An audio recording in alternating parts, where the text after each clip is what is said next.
Yesus, firman Tuhan yang menjadi khotbah pada minggu ketiga setelah Epifania dari kitab Hagai pasal yang kedua, dimulai dari ayat 1b sampai 10. Saudara-saudara, mari kita ikuti dalam hati kita masing-masing.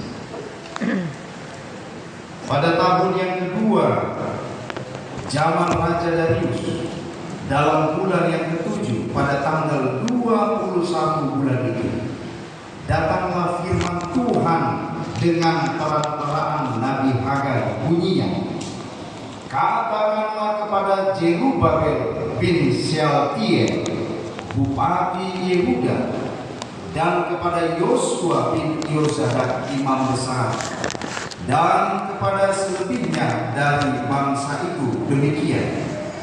Masih adakah di antara kamu yang telah melihat rumah ini dalam kemegahannya semula? Dan bagaimanakah kamu lihat keadaannya sekarang? Bukankah keadaannya di matamu seperti tidak ada artinya? Tetapi sekarang kuatkanlah hatimu, hai Zerubabel. Demikianlah firman Tuhan. Kuatkanlah hatimu, hai Yosua bin Yozadak, imam besar.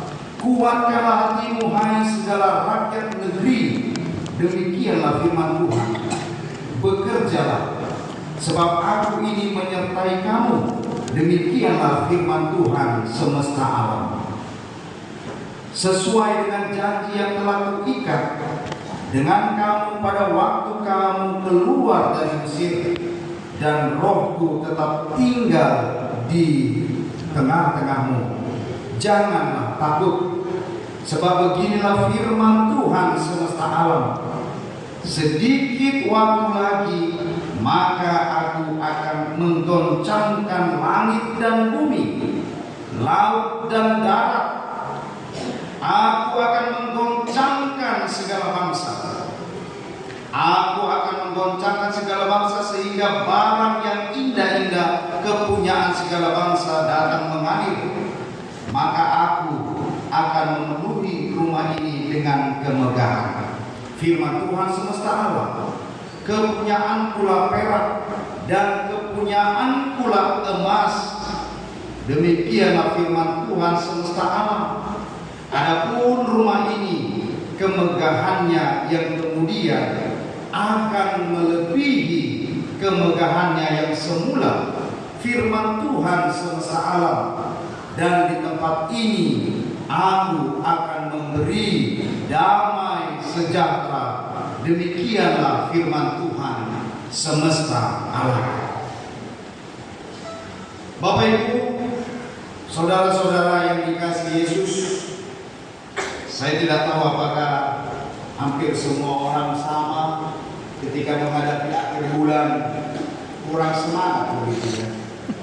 Karena saya ikuti dari awal sampai tadi bernyanyi, sepertinya tidak banyak yang bersemangat. Apakah karena akhir bulan saya tidak tahu, apakah karena ada hal sesuatu yang dinotot ya. Tapi yang pastinya, dalam keadaan apapun, di dalam pergumulan apapun, di dalam situasi apapun, ketika setiap orang mau datang memuji Tuhan, berikan sikap terbaik, berikan suara terbaik, berikan pujian yang terbaik. Karena itu akan menjadi persembahan yang paling harum yang datang dari dalam hati. Untuk itu firman ini semakin meneguhkan kita mengingat, di mana setiap orang pasti pernah mengalami masa-masa yang mengecewakan. Ada orang yang sedih karena kerja keras yang tidak memberikan hasil yang diharapkan datang. Ada orang yang sudah bekerja keras, tetapi alih-alih kita mendapatkan pujian, malah kita mendapatkan cercaan, bahkan hinaan. Dan ini mungkin yang membuat kita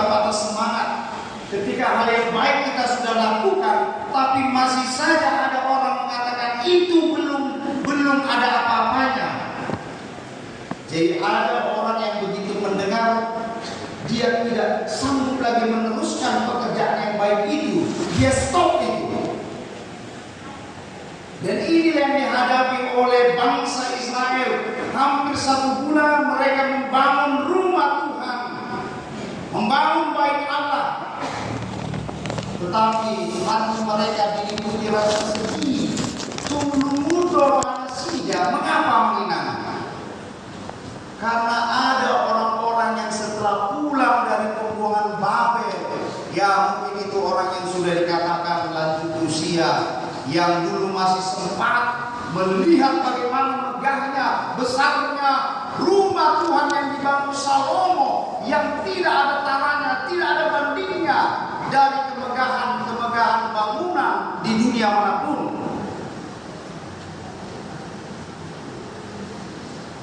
Dan orang-orang ini menebar virus kekecewaan di tengah-tengah persekutuan komunitas dan membanding-bandingkan. Jangan orang untuk dia Nabi Nabi Muhammad belum najulu sonima kulina sonima bagaimana doa nasi. Dan itu terus-menerus dilontarkan sehingga generasi yang sudah memasuki Yerusalem ketika Raja Kores mengembalikan mereka, dan bahkan bukan hanya mengembalikan, mendukung orang-orang Israel yang terbuang dari Babilonia. Bangun kalianlah rumah Tuhan, karena sudah lama, sudah 70 tahun mereka dibuang, tidak pernah beribadah di rumah Tuhan, di gereja yang seperti kita tempat ini. Jadi mereka terlena menanggapi sumurut haringga sonasida sumur asli ronasida, karena mendengarkan kritik-kritik yang ada, mendengarkan keluhan-keluhan yang ada. Tetapi kita juga harus sebagai orang percaya harus bisa memahami arti kritik sesungguhnya. Ada kritik yang membangun, tetapi ada juga kritik yang tidak membangun seseorang atas perbuatan pendapat karyanya. Ikon boto tado mulai mengkritik kita, naik mamote kita. Ikon boto tado ada naik si kritik kota. Kritik membangun memang benar-benar sangat diperlukan, bahkan hingga saat ini dimanapun. Bahkan di gereja pun perlu ada kritik, karena kritik yang membangun bisa meningkatkan kinerja, paling tidak bisa memperbaiki sesuatu yang dikritik tersebut. Jadi jangan anti kritik ya Makina. Pemimpin yang besar, pemimpin yang tangguh, itu bukan pemimpin yang menghindari kritik, tetapi pemimpin-pemimpin yang besar itu lahir dan dibesarkan oleh kritik. Jadi kalau menjadi pemimpin harus tahan kritik, harus menganggap kritik itu bisa berdampak membangun diri. Tetapi justru kritik membangun yang seharusnya diberikan itu memberikan solusi dan jalan keluar terhadap sesuatu kritiknya, justru banyak orang mengkritik tetapi tidak memberikan solusi terhadap sesuatu yang dikritiknya. Dan dia mungkin mengatakan seenaknya saja, karena itu bukan urusan saya, itu kritik saya, ya carilah solusinya begitu. Dan itu kalau istilah sekarang itu nyinyir. Tahu ya kalau bahasa media sosial, nyinyir, mengkritik, makirai, menghina. Padahal belum tentu sesuatu yang dikritik itu benar, sebab seorang yang mengkritik menurut pendapat yang diklaim itu sebagai kebenaran. Tetapi saya pikir mau kritik yang membangun atau tidak membangun bagi orang percaya, apalagi kritik yang tidak membangun, alami saya kalau mau jadi susah pikiran, susah meluna, alami tumahihon, lebih dengar tangi ibadah, tangian ibadah di suara di domana jolmasian suara di Tuhan. Dan orang yang biasanya lebih mendengarkan dan memikirkan perkataan orang lain, ini yang membuat dia pasrah. Ini yang membuat dia berpikiran jatuh sakit. Akhirnya sakit yang ada dalam dirinya pun menjadi-jadi. Tetapi orang yang berpikir positif terhadap kritik, bahkan bukan hanya kritik, bully-bulian, sekarang kan lagi sedang marak-maraknya bully. Bahkan di tingkat SLTP, SMA, ini hampir 51% menurut survei terjadi di kalangan sekolah. Dan ini bahaya bagi anak-anak kita. Ada banyak kasus-kasus perundungan, bahkan kasus bunuh diri, itu diakibatkan oleh karena bully, yaitu mengejek, apakah fisik, apakah secara verbal, apakah secara psikis. Nah, ini harus kita hindari supaya kita tidak menjadi pelaku, supaya kita tidak menjadi korban. Tapi ingatlah, bully, kritik, ketika kita mau membuat diri kita ini terbangun kokoh, jadikan bully dan kritik itu menjadi pil, vitamin yang menambah kekuatan, supaya tidak semua orang lebih memikirkan perkataan orang daripada perkataan Tuhan. Tetapi justru dari firman ini kita bisa melihat bagaimana orang-orang Israel, generasi muda yang sudah membangun fondasi itu, mengalami keterhambatan. Karena apa? Ada tsunami, artinya tsunami yang menerjang orang yang sudah bersemangat mendirikan rumah, tsunami kritik, tsunami bully yang mereka hadapi. Dan mereka mengatakan dalam hatinya, ini mah nggak ada apa-apanya yang kami buat ini. Dan mereka merasa gagal menghina. Ketika ada seorang yang lebih tua yang pernah mengatakan lebih cantik, lebih indah, lebih megah rumah Tuhan yang dibangun dulu dibandingkan yang kalian bangun ini, gak ada apa-apanya. Mereka putus asa karena mereka hidupnya dibanding-bandingkan. Tapi lihatlah, 50.000 orang yang pulang dari Babelonia, yang sebenarnya mereka penuh harapan, penuh semangat, tetapi ketika sampai di Yerusalem, mereka menghadapi realita yang pahit. Tanah yang dijanjikan yang sudah ditinggalkan begitu lama itu, justru di sana mereka hanya melihat reruntuhan baik Tuhan yang dulu pernah dibangun Salomo. Hanya puing-puing yang mereka lihat. Ditambah lagi ekonomi yang sulit, ditambah lagi tanah yang tidak subur. Mana nama Tuhan? Aihodo madoki pemula kami tutanaw di baga-baga kok. Tetapi justru yang dihadapi mereka realita yang pahit. Dan bukan hanya tentang situasi itu, orang-orang yang sempat tinggal di sana ketika mereka pergi ditawan di Babel, itu juga menjadi penghalang.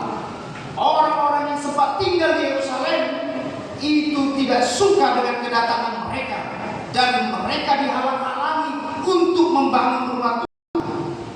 Bayangkan nama Minang, sebenarnya mereka sudah membangun fondasi rumah Tuhan, baik suci Tuhan, tetapi di tahun kedua itu terhenti semua, berhenti. Karena apa? Dan mungkin tidak mungkin lagi kita bisa membangun rumah Tuhan semegah yang diharapkan oleh leluhur kita. Karena mereka amanginang 16 tahun, selain mereka menerima perbandingan itu, sudah banyak di antara mereka tidak lagi memperdulikan untuk membangun rumah Tuhan. Tumaku mau pauli bagas susah diri, sian bagas dituhani. Sudah banyak orang-orang Israel saat itu berpikir, lebih baik saya membangun rumah saya sendiri daripada rumah Tuhan. Lebih bagus saya memperhatikan keluarga saya sendiri daripada rumah Tuhan.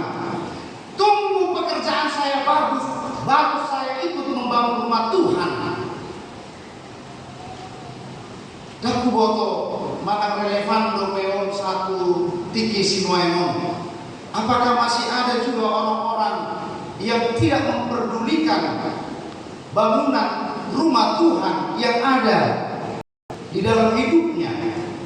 Tetapi mengapa orang Israel Minang begitu sangat diperintahkan Tuhan agar mereka tetap terus membangun rumah Tuhan? Karena Tuhan berkenan melalui Musa, melalui nabi-nabinya, molo di pajong-jong nasida, bagas joro di debata, disima mian debata di tonga-tonga nasida.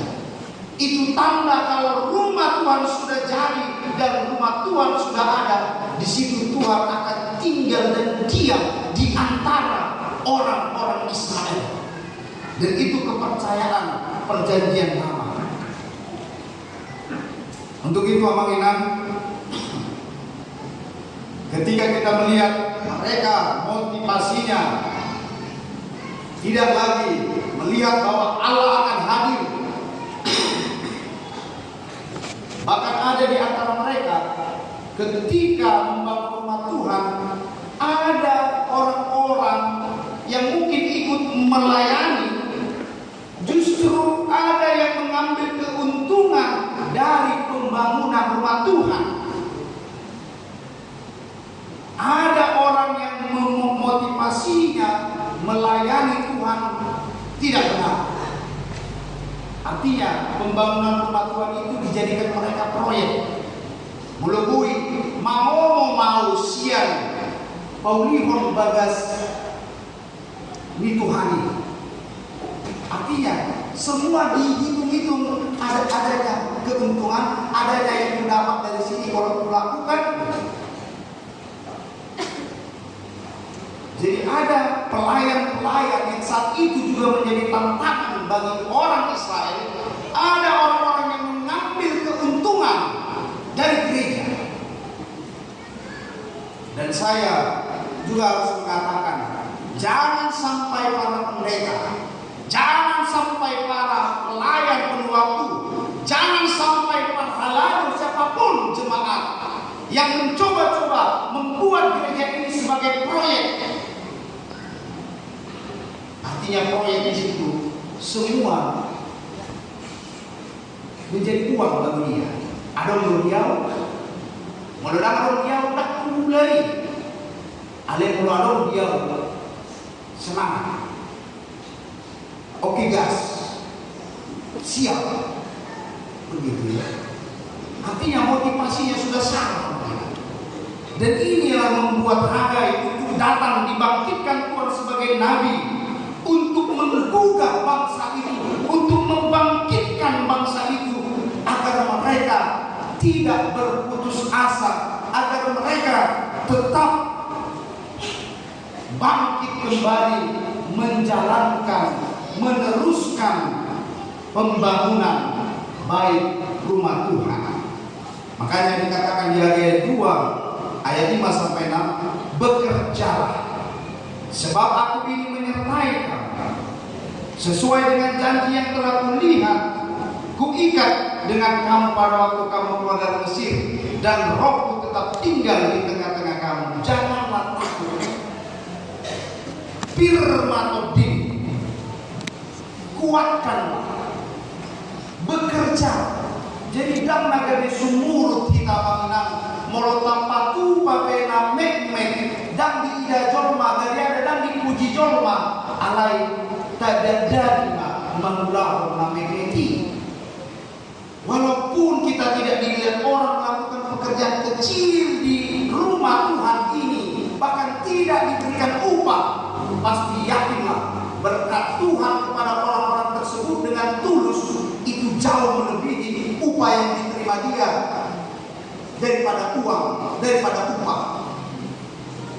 Jangan-jangan dia mendapatkan berkat-berkat melalui anaknya yang bisa menjadi orang-orang yang berguna. Dan inilah yang akan kita imani agar kita juga mengimani bahwa kita tidak mau lagi fokus terhadap suara-suara orang di luar sana, kepada kritik-kritik orang. Bisa saja kritik itu menjadi pelajaran, menjadi pembenahan bagi kita. Tetapi dengarlah suara Tuhan yang meneguhkan kita hari ini. Kuatkanlah, teguhkanlah. Jangan ada yang berputar